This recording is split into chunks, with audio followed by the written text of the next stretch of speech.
Good afternoon. Bula. I take my hat off, but I don't have one because I think you guys are all awake after long flights and a long day in a dark room. So I hope that you actually stay awake over the next hour or so that we can start finding solutions. I don't think as a panel we might have some answers, but I think collectively in the room we're at the right stage of this initiative to start a conversation that can take us towards the solution. I don't think it's going to be overnight. I chatted to Klaus a bit earlier to say, how do you actually get to where you need to be in terms of measuring the impacts, but also sort of developing some of the impacts. So I learned from Sarah that context is really important. So before I start what I was going to say, I wanted to introduce myself a bit. So I started about 18 years ago. Fortunately, none of you are younger than that in the room, I think. We concluded as part of the third assessment report of the IPCC that climate change is occurring, it's impacting countries, especially the small island developing states, and it's impacting and eroding their development gains. So I was an academic at the Australian National University at the time, and I decided that that conclusion and our findings were so strong that I needed to change careers. So I joined the World Bank, and my focus is in the World Bank is on climate resilient development. So if you see my bias coming through, I hope you understand why. Having given up my time voluntarily for IPCC for 5 years, I thought trying to do something on the ground is really important. So you heard earlier today, what does resilience mean to many people? To me, the words flexibility, preparedness, absorptive capacity, and resistance in many ways were really something that I hope you can remember. It was a very different collage from in the room and amongst the women's group that was shown versus the policy and the decision makers. To me, that's something that really highlights that different stakeholders have a different perspective of what resilience means. So to me, one of the things that I see on the ground is how important a role poverty plays in vulnerability and therefore lack of resilience. If you're poor, you are far more vulnerable to everything, whether it's diseases or disasters. That's just a fact of life. So that is an important thing as we move forward to keep in mind. The second one is access to basic services. Do you have access to clean water? Or even water, not even clean water, but just water. Do you have access to basic healthcare, electricity, markets? Because not having access to basic services also increases your vulnerability. And you see that throughout the Pacific, but also I was fortunate to work in some of the remoter parts of Africa, particularly Zambia, and I saw those in the communities. And I'll come back to that because one of the things that you are all doing is providing access to a basic service, which is financial service. And I'll come back to saying how important, and I think Danielle's presentation showed how important that can be in terms of increasing resilience of the people. So if you are actually increasing the impacts of climate change, you're also eroding a lot of things that especially traditional communities in the Pacific Islands depend on, which is the social safety nets. And I didn't hear that specifically being mentioned by you, Danielle, but to us, to me, that in Zambia and in the Pacific Island countries is extremely important. You can deal with sharing your savings, sharing your wealth after one disaster, but if you get hit every year, every month with some kind of a disaster, you don't have any savings to share with each other. So eroding that social safety net has actually made people far more vulnerable than they might have been 10 years ago. So what can we do to reduce the vulnerability? And I'm looking for an answer from the floor.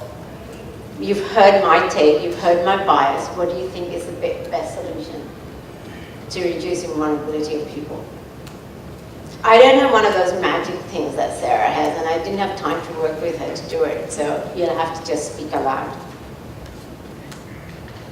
Go and get a loan? No? Nobody's brave enough. Okay, to me, it's really improving development gains. You have to make sure that development goes ahead, the goals of the countries, the goals of the people and the communities move ahead. And obviously stop reducing the losses to development in terms of the disasters and so on that are occurring. So, first thing is the recognition of climate change. I see that throughout all the presentations in this room. So impacts of climate change on development by the countries, by the communities is extremely important. However, this is a mindset change that's needed. I think Danielle's presentation alluded to the fact that people need to start changing their mindset and behavior. But if you can do that at the institutional level and at the country level, you're one step ahead. So part of my work at the World Bank was really sort of saying, how can we make climate risk and resilience part of all the support that is provided, particularly to the 75 low and low to middle income countries. We call them International Development Association countries or IDA countries. And that is a huge change at the institutional level. So we sort of say, okay, in terms of investments, and I'll take you through just some of the things that we are doing, not all of them, otherwise you'll fall asleep and nobody else will have a chance to talk. So what are we doing in terms of investments? So one of the things that we're doing is making sure that infrastructure, which tends to be the biggest ticket for any country, let alone Pacific Island countries, that the infrastructure actually becomes more resilient. You design it so that it is resilient. It does incur an upfront cost because it is more expensive. It can be 4 to 10 times more expensive to do that, but then it will last through the storms, the floods, the cyclones, and so on that comes through. We find that it's not just the design of the infrastructure, but it's also the maintenance of the infrastructure, whether it's your house, your hospital, your bridges, your roads. And you will see that many countries, many communities, and many households, we do not invest in maintenance. Putting and correcting any damages that occur is so critical, and it will actually make the infrastructure last longer, but it will also mean that you get better, less damage through any of the disasters that are coming through. The second one we're focusing in on is really at the community level. Right at the community level, what we do to get the communities to help themselves to identify the risk and put in the resilience measures. They live in those areas, they know what they can do. And I've been fortunate enough over the last 4 years to actually see those changes occurring in Zambia, in Solomons, in Vanuatu, and in Samoa. But I also see their mindset change, accepting that this isn't a one-off disaster, but really something that's occurring and that's going to occur over the next decade and few decades. So climate change is something people will have to live with for not just next 3 years before the next IPCC report or the next COP, but something we have to live with for decades to come. So seeing their mindset change is really important. The other thing that we're doing, and I think it's really something that the governor mentioned this morning, is social protection systems. So really some things that sort of embodies of what Danielle said is, can we have databases for who are the most vulnerable, the poorest people? So you can activate those kind of cash transfers fairly quickly. And that is proving to be really successful in the sense that it gets them money, as Danielle says, fairly quickly, and it gets them to recover faster. And there's clear evidence that the faster they can start their recovery process, the better it is. The next one is really at the national level. So if you accept that having access to credit, money is really important after a disaster, what can we do in terms of making sure the governments have that access? So we've worked on parametric insurance, and some of you have heard of PRIF and BICRAFI, and it's a multi-partner effort to be able to do that. And there it's really money going into the sovereign budget, a national budget, not at the community level. And we're also doing the same with budget support, focusing more and more on what are the policies and legislations that the governments can do to improve the resilience of the country, open up sort of the credits and the savings that you talked about, that Thailand, the colleague from Thailand actually mentioned in terms of being able to give basic services to the communities as well. So those policy changes are really important, and more recently for the IDA countries, we've been able to get contingency financing going, which is really important, and it's double the amount if there's a disaster. Sarah knows a lot about it. Maybe we can come back to what is called the catastrophe drawdown option. One of the more important things in terms of resilience, especially in Pacific Island countries, and I think Danielle's data showed, is also on remittances. Transfer from remittances, the cost of transfer for remittances globally is about 7%. In the Pacific, it's 8.4 to 11.5%.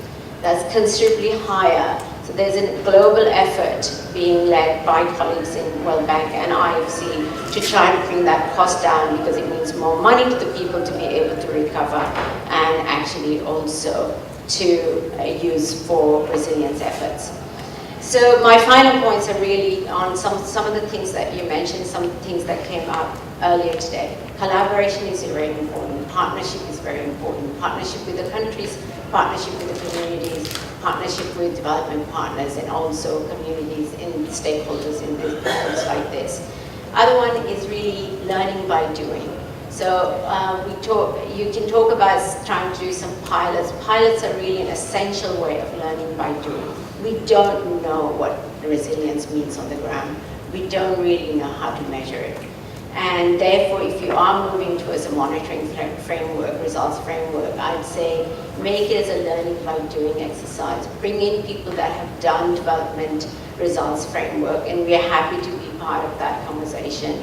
But also draw on what's been done in the green bonds that the governor mentioned. We were heavily involved in providing technical assistance to that.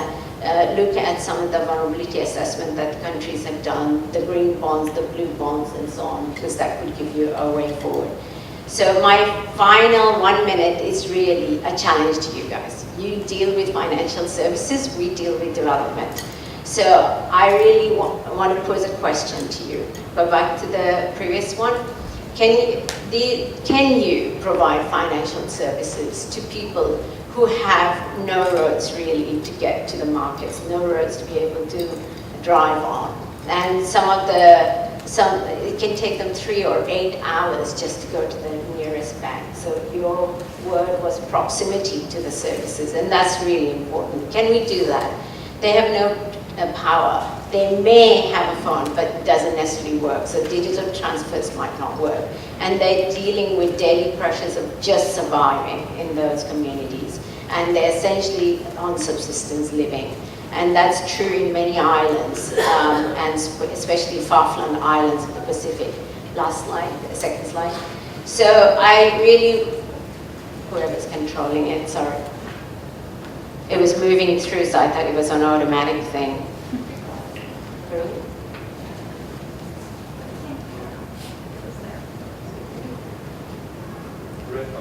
Yeah. So can you actually provide financial services to these people, the poorest, not literate, can't read a message, and in far-flung areas? And that's my challenge to you. Thank you very much. And that will improve their resilience. Thank you. Well, that's a perfect segue to Michael. We are so grateful that you could join us, and we've heard the evidence. We've heard from the global perspective, the global level, and now over to you at the national perspective. Perhaps you can answer first Habiba's question of, can we provide financial services to the most remote? And then more broadly, I'd love to hear what your institution has done to improve resilience.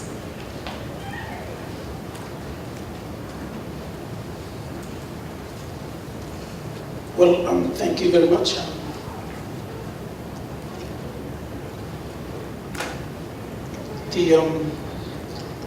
I think I'm going to speak as a central banker.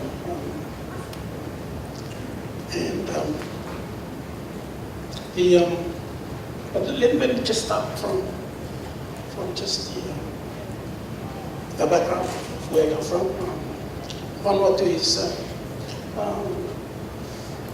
I'm actually from the Reserve Bank of Vanuatu. Vanuatu is the most vulnerable, one of the most vulnerable in our region, in both in terms of the occurrence of natural disasters, security. I think we've heard this from Fiji this morning, the other Pacific countries as well.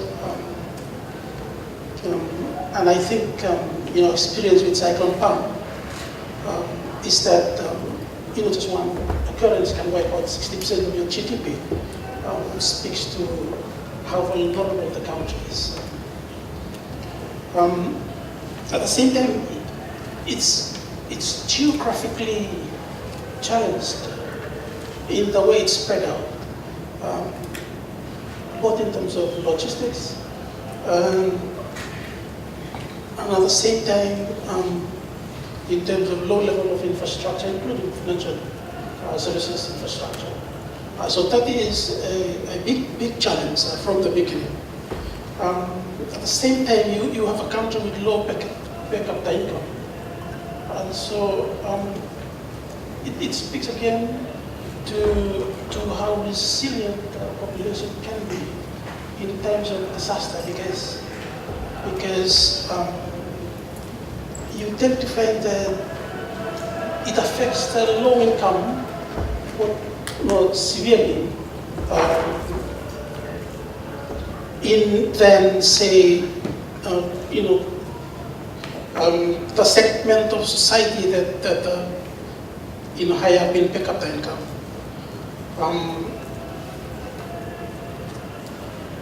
So this is where we really are coming from.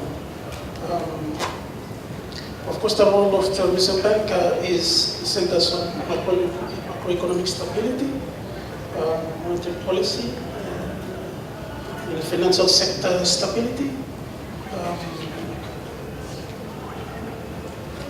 and our goals really are to ensure that macroeconomic conditions are there for economic prosperity. And this has been for some time centered on some kind of targets like inflation and growth. And in Vanuatu, as a small country, the level of foreign reserves. So for us, resilience has always been about building buffers, particularly for us, building sufficient foreign reserve buffers. And I think we experienced that in Cyclone Pam, because we needed to have some kind of buffers to ensure confidence. Going into that cyclone, we had about 8 months of import cover, but we still had to make standby arrangement with the IMF to be able to provide that confidence that we can withstand a shock like that in the economy. But I think the issue of natural disaster and resilience is new to us. But in terms of financial inclusion, providing financial services, so we are beginning to address this. But the challenges are, of course, enormous. We did, however, did something, very quickly because of that cyclone.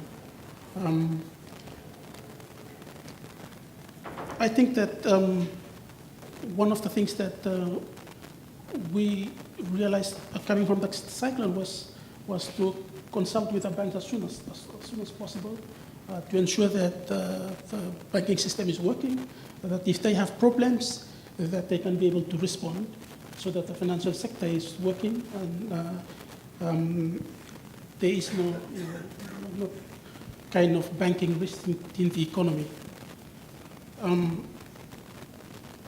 Also, I think what the government responded at that time, because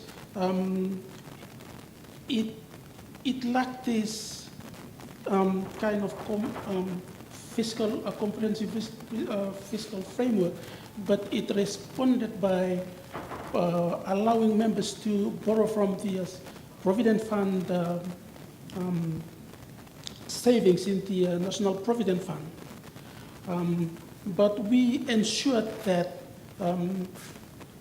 whatever that was done, that Vanuatu National Provident Fund remained sound throughout the recovery process, whilst at the same time ensuring that the banking system is also sound. So that was our initial response, but then we looked to our neighbors at the same time, and I think this case, in 2015, we decided to approach it by looking at what the other central banks have done in the Pacific as well. We had this, we created what was called a reconstruction credit facility, and it was a kind of disaster reconstruction credit facility through the commercial banks, low cost. And we were emulating the central banks in this case. To respond to reconstruction and rehabilitation, we provided about 500 million VAT worth of credit to the commercial banks. Well, the facility remains active today because of continuing disaster fund. The current one is related to volcanic eruption on the island of Ambai, which displaced about 11,000 people at this stage. It's still erupting and people are still displaced. We also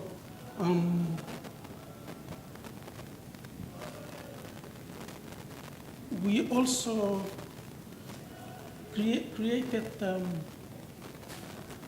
what was called, I think, like in the case of Fiji, an export facility for businesses that were also affected by cyclones, but in terms of exports, in the case of Fiji, I think it included business that were with things like renewable energy, and I think in that case we tried to emulate the central banks here in Fiji.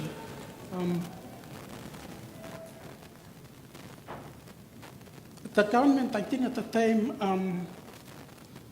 as I said, issued a state of emergency to members of the Vanuatu National Provident Fund to withdraw about 20% of the retirement funds to assist in the recovery process. I think the future for Vanuatu, it would be like a country like Vanuatu would be a challenging, would be challenged by the geography. What we're doing now is to engage the private sector. For example, in mobile money, we do have Telecom Vanuatu now providing, just launched a media press release on mobile money last month, which will replicate what it has done, what has been done in Fiji's Vodafone M-Pesa, and that will be coming out in the months ahead. We also working with NGOs, in particular the NGOs like Oxfam and Red Cross, for money transfer programs on those displaced by the volcano, and to find a cost-effective way for displaced persons. And it is again challenged by the geography. Things, I think from 11,000 of those displaced, because of those logistical issues, they've just managed to register 1,365 of households, and so far 32 families have benefited from the cash handout.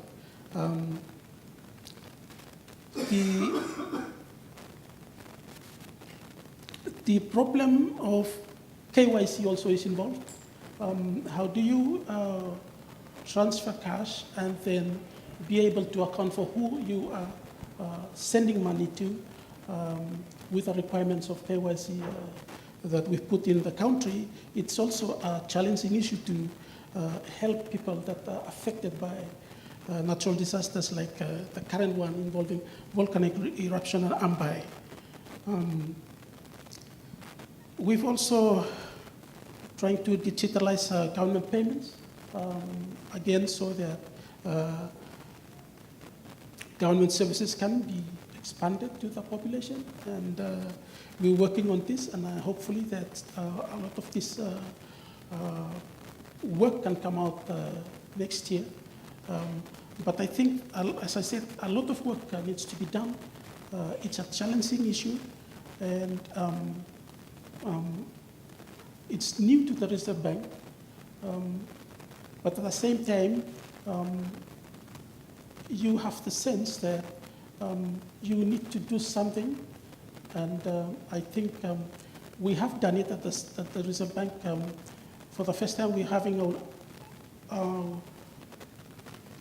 financial inclusion strategy that's put in the first time this year was launched for the first time, and a lot of this would have to be involved the government and the donors, and as well as other stakeholders. So I'll leave it at that. Thank you very much, and thanks also for explaining some of the challenges of implementing digital transfers on the ground. I have one quick question, and then recognizing we don't want to go too far over time, I'm also going to open it up to the audience. So I hope that some of you will think of a few questions for their panelists as well. But we've mentioned, and you've mentioned the various forms of finance after an event has occurred. But the key thing, a key area of resilience is actually preparedness and making sure that finance is available before an event. And particularly with climate hazards, they're actually now relatively predictable. For example, the El Nino phenomenon. Right now, the FAO and other organizations are already releasing kind of statements of countries that are expected to suffer from floods and droughts. So from your experience, have you heard of any good ex-ante financing mechanisms that we could consider using?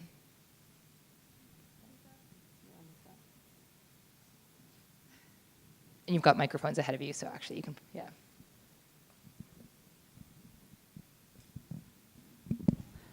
Well, I think at the individual level, we're thinking about insurance, credit, and savings.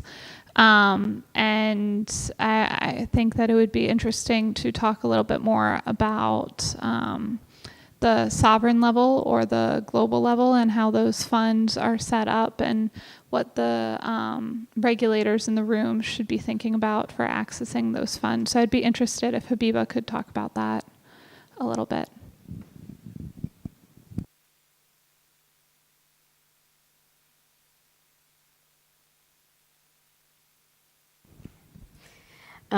Thank you. I knew that question might be coming.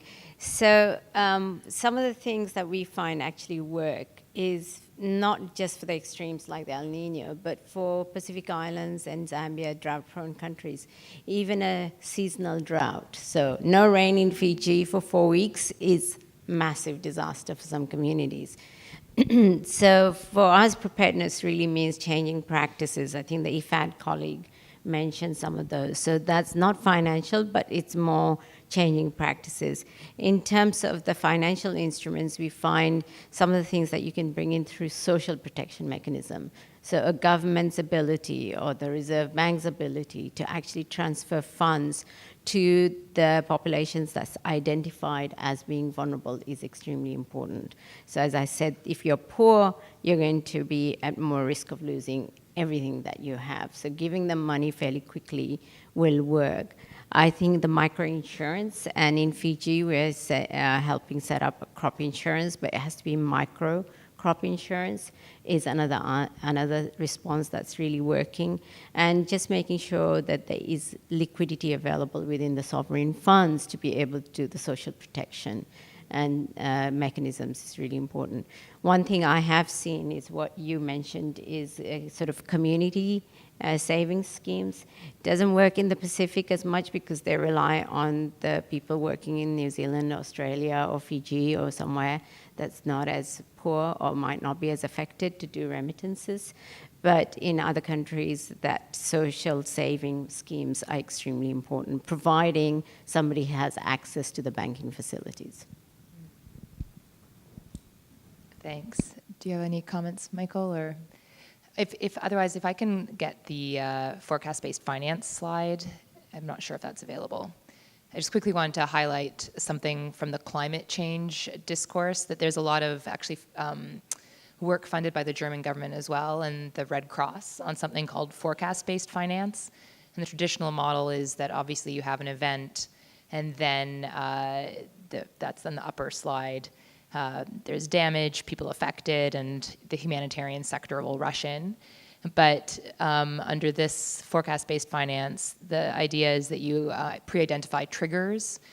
So it might be a level of rainfall, or in Peru, they're looking at cold events. And then if this trigger is met, there's pre-agreed actions and finance that's committed and distributed to communities to take action before the event. And then the findings thus far, they're still documenting and studying this, is that often the losses are much lower. And there's one more slide, if you can flip to the next slide. That just shows that they believe that there are many benefits to this. Obviously challenging to implement, but something to follow. And if you want more information, I'm happy to provide that. So what your point really sort of makes it very clear is you're making people responsible for taking actions by themselves, rather than actually waiting for somebody from the outside to come in. And anything you can do to put people in charge of their decisions is actually very helpful. We are all intelligent, we are all knowledgeable, and we know the context and the action needed. We just might not have the resources to be able to do it. And anything like that, and I think the bank is involved in the impact forecasting with Red Cross. Thanks. Michael? Yeah, no, I think it's it's really an important issue, preparedness, and I think it contributes to better resilience. In our experience, I think preparedness is it has to be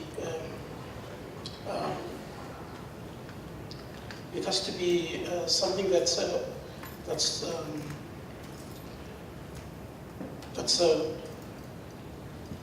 you know,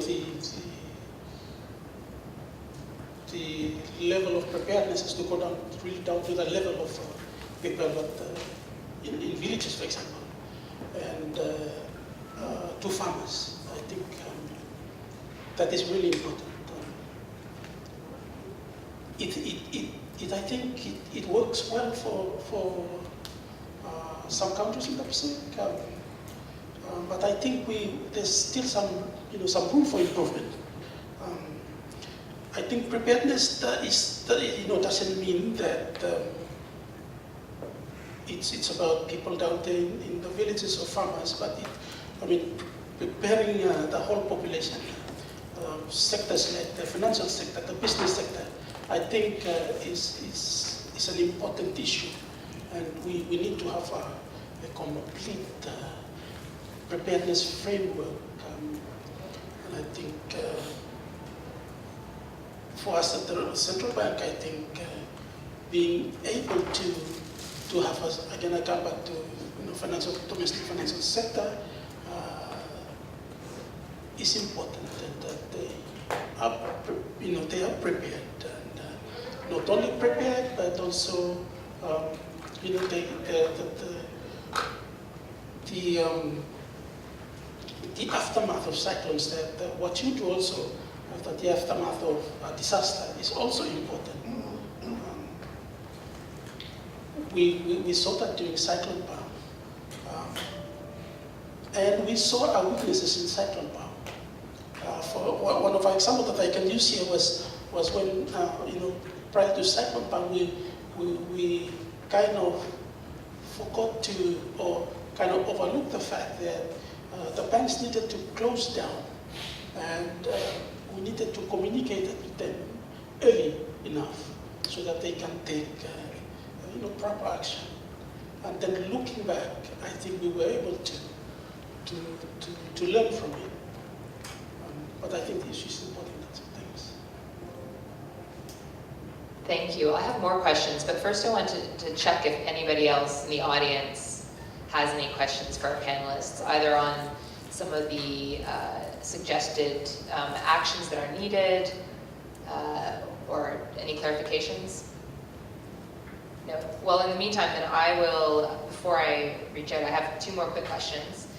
One is, it's quite easy to measure mitigation and to know what we need to do. We need to reduce emissions. But how do we measure resilience? How do we know that we're making inroads in this area? Any thoughts? So I'd like to talk about how we measure the impact of programs meant to improve resilience in the context of financial inclusion. And I think that Habiba's points about resilience and financial inclusion needing to be integrated into a larger development framework are on point. But I want to narrow the focus for this particular question, and then perhaps you can add more.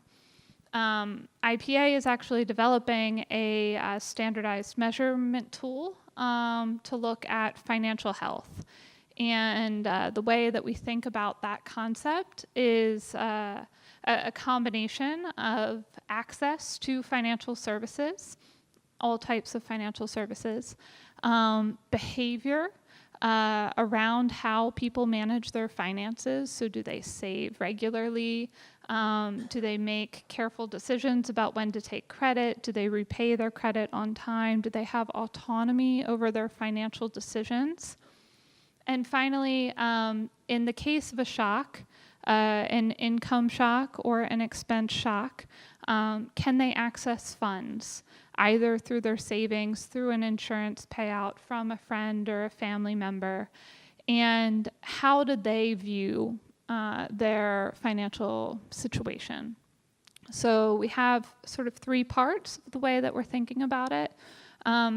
In case this is of interest to anyone in the room, I'm happy to talk about this tool more. We're currently testing it in, I think, about 8 countries, and we're planning to release it sometime next year. So that's the way that we're thinking about resilience for financial inclusion, but it is much broader than that.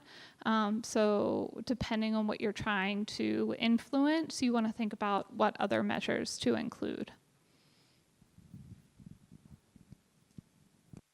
Great. You can, if you want to add something, and then we'll move on to the next question. I think overall in any monitoring, any kind of reporting and monitoring framework, you have to think about what are you trying to influence. So that's really sort of the objectives or the goals that you want.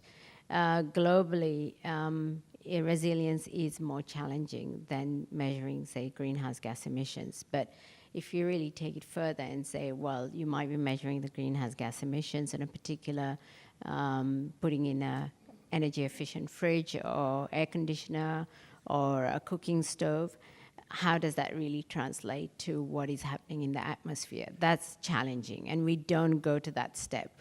At the mitigation level, we tend to just stay at saying, this is the rough measurement. Sometimes we don't even measure what is the actual emission reduction from that instrument. We just trust the providers to be able to give you that specs.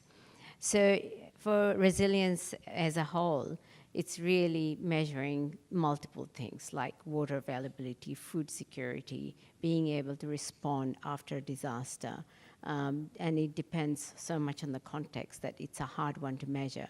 At the end of the day, you actually end up measuring development if you go through that line.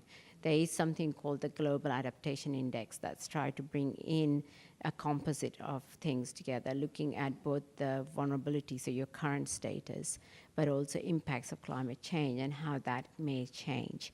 That's probably around the best one that's there. We've tried doing a resilience index just on seeing what happens in terms of investments and so on, and it's hard. The best measure that comes out at the end of the day is GDP, GDP per capita, because your ability financially to be able to respond at the country or individual level trumps anything, shouldn't say that word. Basically, it is the best card you can have that you can draw on. So that's really sort of the over macro frameworks. We will share some of the things that we are doing, as I said, on the green bond framework and so on. So really thinking through what is it you're trying to influence, and then what can you measure, and then what data do you need to collect consistently to be able to feed into that monitoring and the change. Thanks. All right. Oh, we have Klaus has a question. That's great.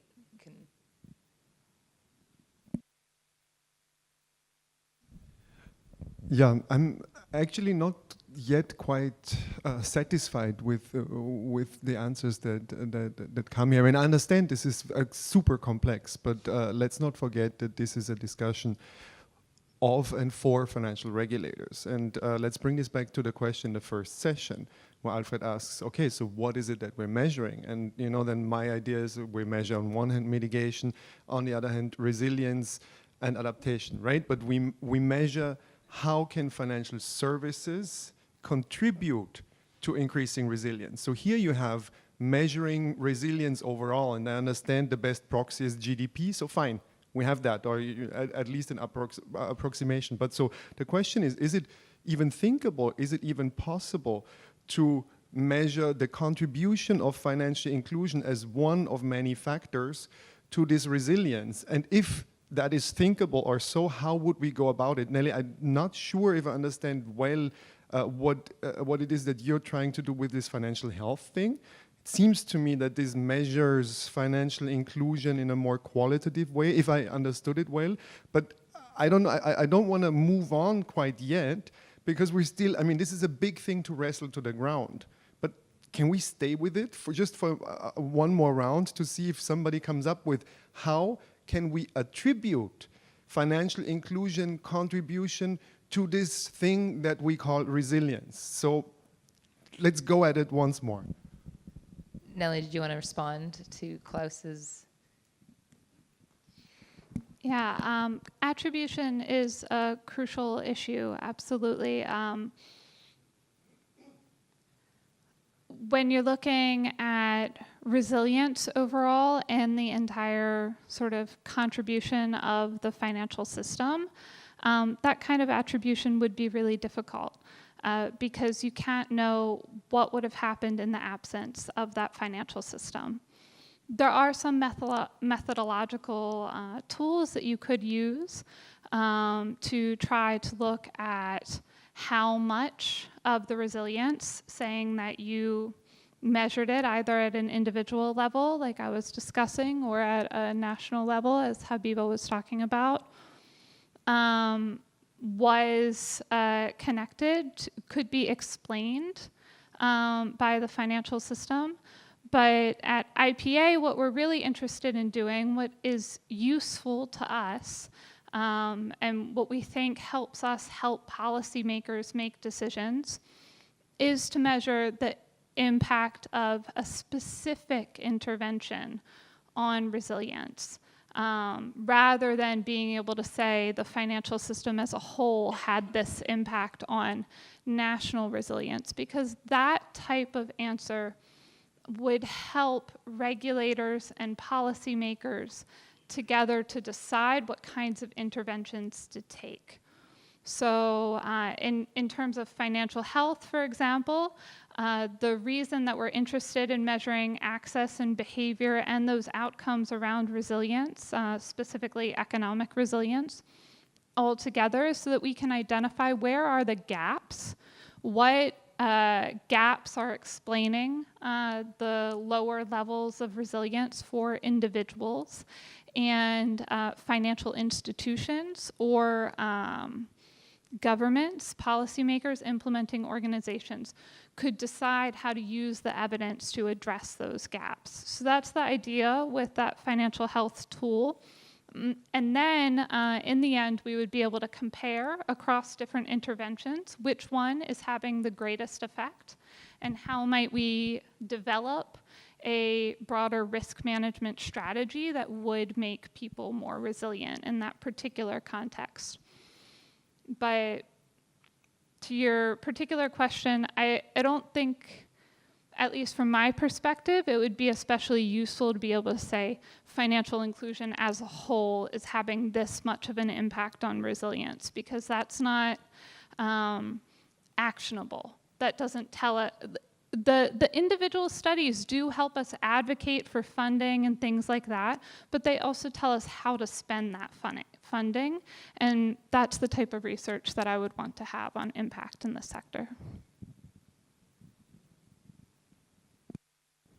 So maybe we're moving a little bit to brainstorming without necessarily breaking into smaller groups. So since you're being a devil's advocate, Klaus, I can sort of say, all right, can we start by thinking about using maybe access to financial services? I don't know if that's different from financial inclusion. I hear a little bit of difference, but you have some case studies that you have done. And I know the context of Tana. It always shocks me going to Tana as to how remote some of the communities are. It's one of the islands in Vanuatu. It's very beautiful because it's got an active volcano, but it's also very remote, and they're some of the poorest people. And just the remoteness and the poverty actually and lack of basic services makes them far more vulnerable to Cyclone Pam than they would have been in another island. So maybe looking back a little bit to say, in case of an island like Tana or another one in Fiji where Winston hit, did they have access to financial services and mobile phones? And did they recover faster from there? And you can measure the recovery process. And therefore you use the recovery as a measure, as a metric of resilience. So you really would have to sort of go through, do a little bit of retrospective, but also use your case studies to see how people have responded. The speaker from Thailand, where they brought down the basic cost of keeping an account open for people over 65 or whatever the measures were. That's really important. Just being able to have an account and be able to get money transferred in there is really important. If there is a disaster, do the people that have been targeted through this policy change, do they fare better than they would have 10 years ago? We've looked at studies where you had a similar size of a cyclone coming into a particular part of India, before they had shelters and after they had shelters, and it's massive difference in terms of the loss of lives and and just the effect on the people and the recovery. So it'll be similar type of exercise, but is there an answer at the moment? No, but are there people who know it? Yes, and they're in the room hopefully. Yeah, another question or a comment? Yeah, it relates actually to the comment that Habiba just mentioned around the remoteness and let's say the infrastructure facilities available. I mean, specifically in the Pacific, as you pointed out, these are real challenges, and for the last, I would say, 10, 20 years, we've been trying to tackle these. And I know most of the people here in the room have a regulatory or a development partner hat on, but there are also quite a number of private sector players. And I think we should also reflect a bit on, let's say, the financial sustainability of those kind of efforts, reaching out to those remote parts, because very often it doesn't make sense from a commercial point of view. And if you're, let's say you're a telco or you're a bank, and your day-to-day activity is actually looking at completely different KPIs than we are looking at, and your main concern is your quarterly bottom line, then I think that those kind of questions, we also need to reflect on ourselves of what can we do to help them to actually reach that last mile.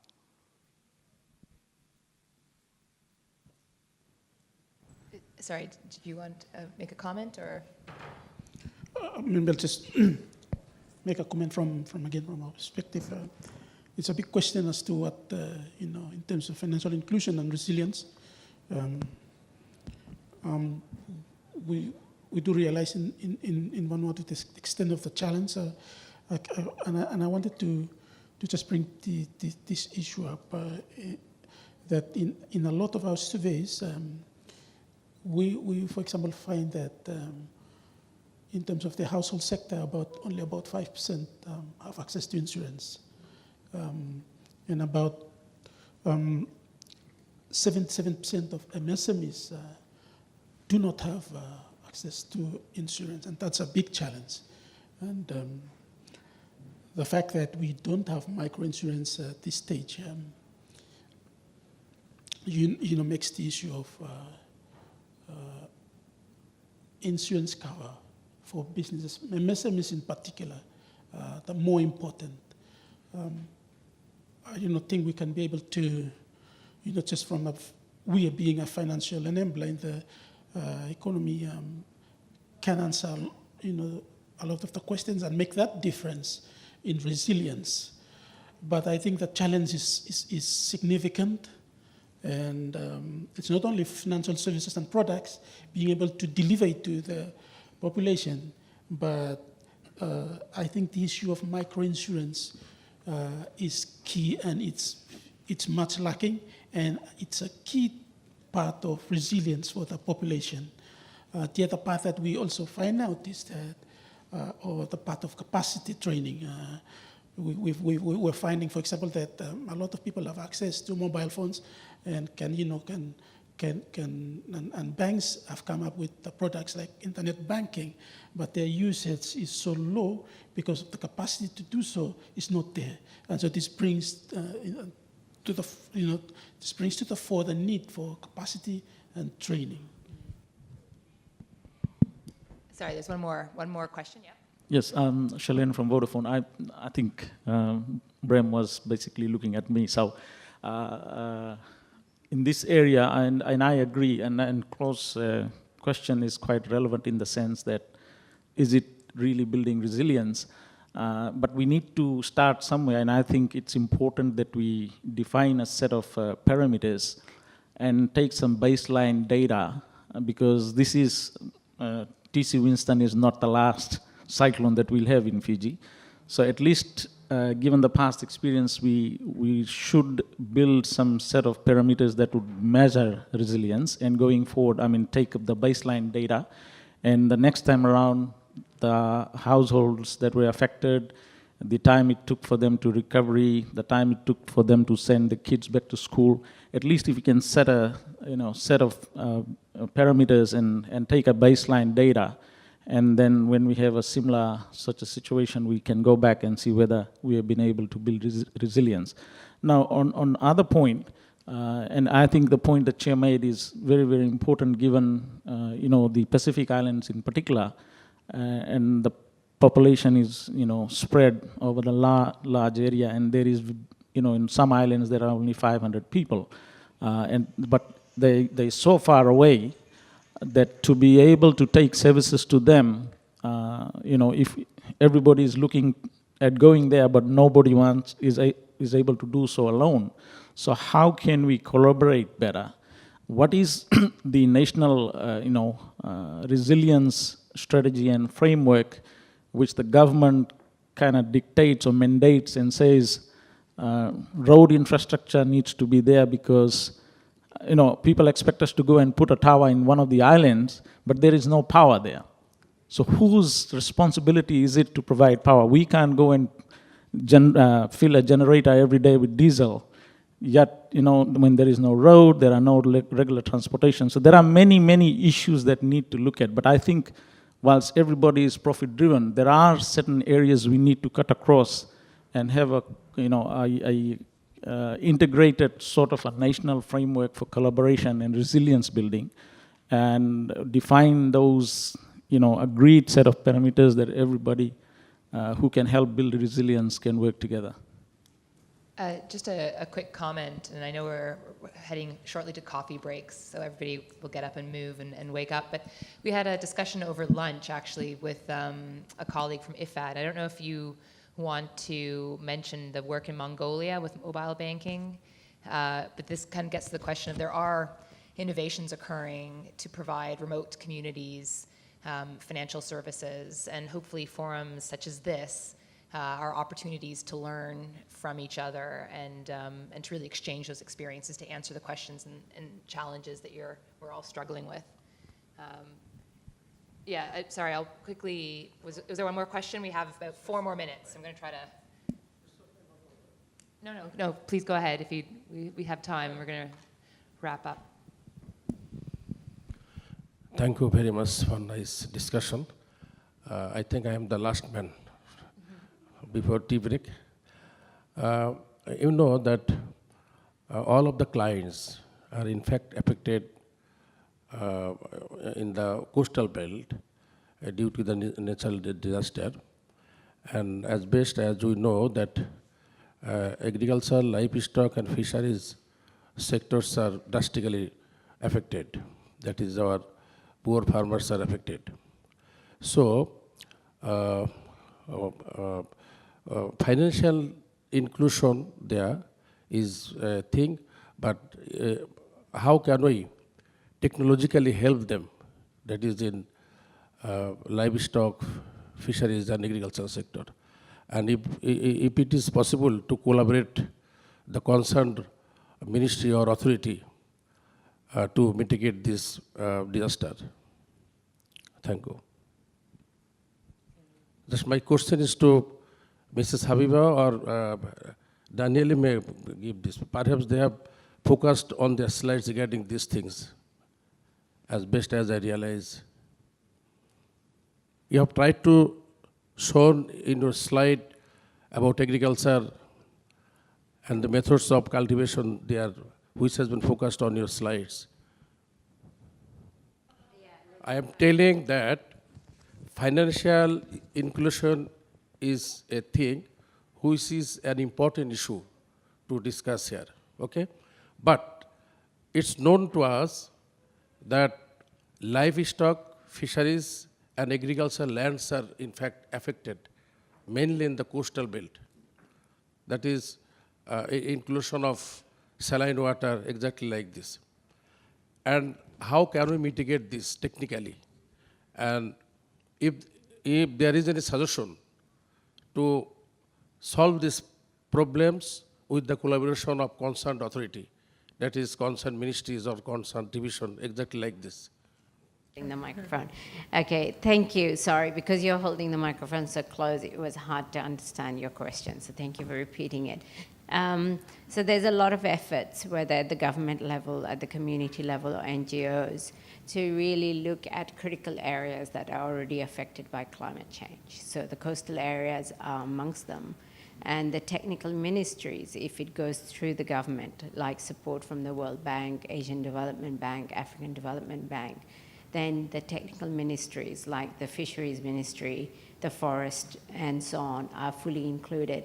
One of the things that I find that in many Pacific Island countries, the ministries themselves, the technical ministries, their capacity is very limited. They might have 1 or 2 people who really work within there. So building up their capacity, their knowledge about, and bringing in their knowledge about what's happening in terms of climate change, but also other development pressures like overfishing of some of the offshore areas, which affects the inshore fisheries, is really important. So it is an ongoing development effort, but it's a longer term development effort. But they are an integral and very important point. So it's not just on financial inclusion, it's also other aspects that are being affected by climate change, which is really the development agenda. But we were focusing on financial inclusion in there. Yeah, that's okay. I would just add that I think that for the policy recommendations that we've pointed out here, they may not be things that regulators can do on their own. And I think that regulators need to be prepared to work with these other ministries in order to get this done, right? And that is part of the challenge, of course, but it's absolutely necessary for resilience, as Habiba has many times emphasized, that financial inclusion is not the only aspect here to look at. Great. Well, yeah, so one more comment and then we're going to wrap it up because we're over time. Sorry, I saw the clock winding down. If you are looking at the telecom things, it's just a thought, is that in Mexico, in some places like Samoa, they have water schemes, which are independent community water schemes. And it's actually a collaboration between the government. So government provides some money, community does maintenance work and make sure the power or whatever needed doesn't go off. And they're putting in solar panels. So it may be that you look to another sector that has solved services to remote communities to really be able to do both the banking and the telecom services, because it's an increasing challenge and it is isolating communities and increasing their vulnerability. Thank you. Great. Well, on that note of working with other sectors and learning from other sectors, from the climate change side, I'd just like to say that the area of resilience is still a hot topic. It's a huge area of work, and there's many initiatives. For example, the German government's INSU Resilience Global Partnership, which seeks to bring 400 million people insurance by 2020. They're not going to make it without your participation and your contributions. So if you're interested in getting involved with or linking up to some of the climate policy discussions that are relevant to financial inclusion, please let me know, and I'm happy to point you in the right direction because they really do need your help. So thanks very much.